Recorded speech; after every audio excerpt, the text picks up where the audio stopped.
ဆုံလာပြီဟာဗုဒ္ဓရဲ့ဘဝနဲ့ဆက်ဆက်ပြီးတော့ပြောမယ်ဆိုရင်ဗျာဒိတ်ခံခဲ့တာလဲကဆုံလာပြီနေပဲ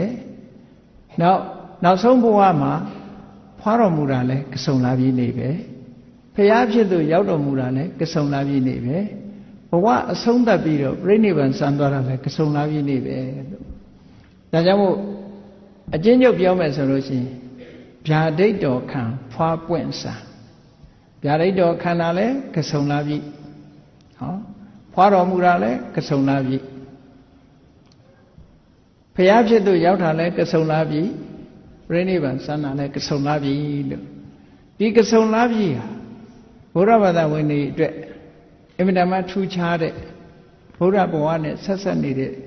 လာပြီလို့ဒီဘဝတွင်ပြောမယ်ဆိုရင်တော့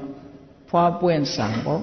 ဖွားတော်မူတာရဲ့ဘုရားဖြစ်သူရောက်တော်မူတာရဲ့ပြိဋိဘံဆန္ဒရဲ့၃ခုသို့တော့ဒီဘဝမကဘူးဘုရားလောင်းရဲ့တန်တရားဘဝပါထည့်ပြီးတော့ပေါင်းလိုက်မယ်ဆိုရင်ဗျာဒိတ်တော်ခန္ဓာလည်းဒီ